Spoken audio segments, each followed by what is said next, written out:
Hi, my name is Jennifer. Welcome to my channel, Narc Shield. And this is where I just discuss narcissistic behavior. I am a narcissistic abuse survivor. And so I have this channel where I talk about it. If you've been here before, welcome. If this is your first time, welcome. Please subscribe to my channel and like and share and click the bell if you want to have videos alerted to you when I post them. And I try to post as much as I can, especially right now while we are all home. So I wanted to do a video and talk a little bit about social cues and the narcissistic person.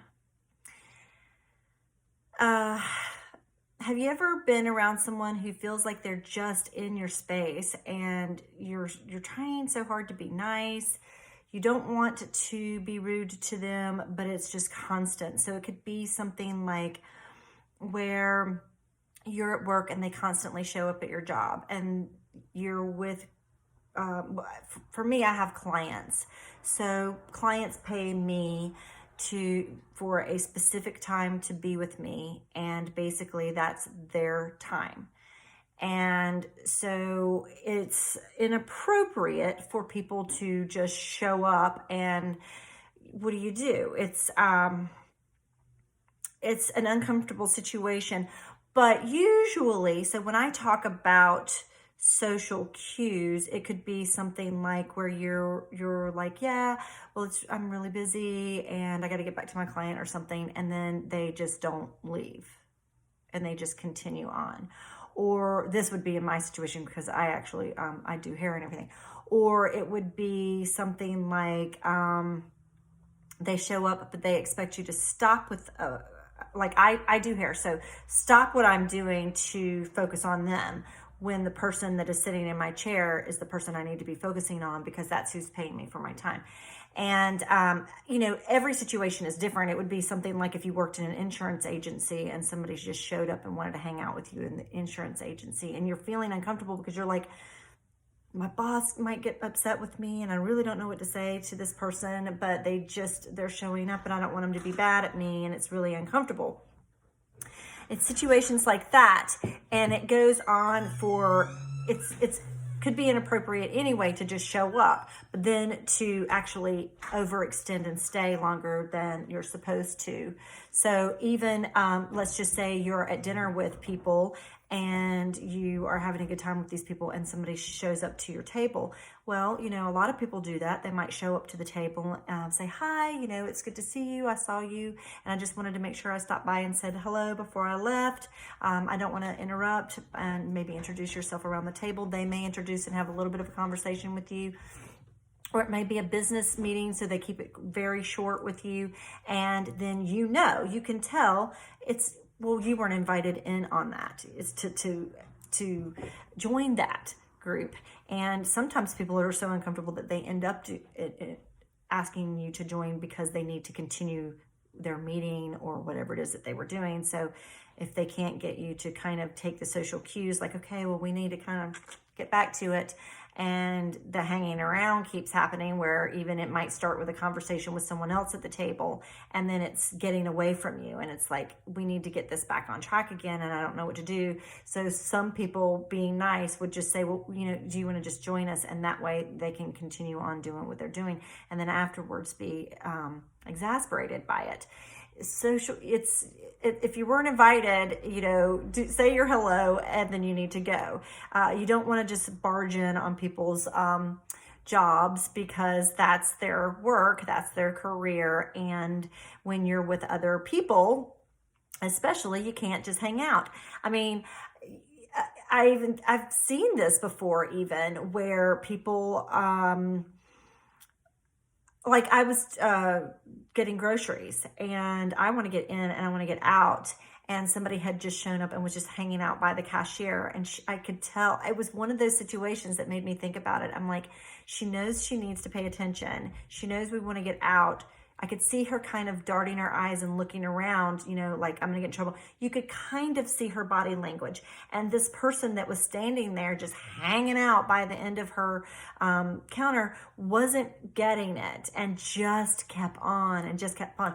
And inside I was thinking, she doesn't know how to create boundaries and just say, look, it's not okay to come and hang out here. I could actually get in trouble. Sorry, my son just came in and my cat is wanting his attention. And so she's over there meowing. So I'll probably make this really short because of that. Anyway, it is people who will barge in and just, they don't sense the crowd around them. It could be that they are telling inappropriate jokes. They think everybody thinks it's funny, but it's not really funny. I've talked about that before, where it's the fake laughs, like, or they even think it's okay to tell an inappropriate joke to a crowd. And some people, they don't know how to act, so they laugh just because, they're like, oh, and then later they walk away and go, I can't believe that person, was doing that. But a narcissistic person, they don't get the social cues. Even though they watch people a lot, you'll notice that they're boundary busters, and they are self-entitled, and they want the attention. So that's what it's all about for them. They will go on and on and on and talk in drones, and people are just trying to be nice and like, okay. And, where it should be maybe a 2-minute conversation, it's ended up being a 45-minute to an hour conversation. People, they'll stop and talk to anybody just to have a conversation and have somebody hear them. And it makes them feel powerful. It makes them feel smart. It makes them feel special and they're not realizing that these people really are like, okay, like, I'm ready to move on. And some people don't even know you, and they're like, oh gosh, I couldn't even get away from this person. They just droned on and on and on and on. And a narcissistic or even an antisocial personality disorder person, they don't get it. They don't get it at all. They think that you're interested in them. And it's because people don't say. And even sometimes when you do, it's like, okay, well, I kind of got to go. And you'll start backing away. Like, people will back away. A narcissist will keep coming and continue. And you might say it 3 or 4 times. And then eventually you feel like you're being rude, because it's like, oh my gosh, like I couldn't get away from this person. It's almost like you feel like you're held hostage by this person. It's very inappropriate, but again, it's because people are afraid to hold up those boundaries and say something, because they're afraid they're going to upset somebody. And it probably will. It'll upset the narcissistic person, because they're going to take it as a personal criticism, like, you didn't have to be so damn rude, that kind of thing. When here you're like, oh my God, for an hour, I've been super nice. It could be that you were getting ready to run into your house, and your neighbor caught you outside, and they're narcissistic, and it's raining outside, but they continue to talk to you as you get wet. And you're like, I just, you were trying to run to the door, and here they catch you, and then you're standing in the rain, and they just keep going on and on and on. And you're trying to get in. You didn't really want to get wet. You're hungry, you're tired. You don't really want to stand out and have this really long conversation with someone, and they have kind of held you hostage.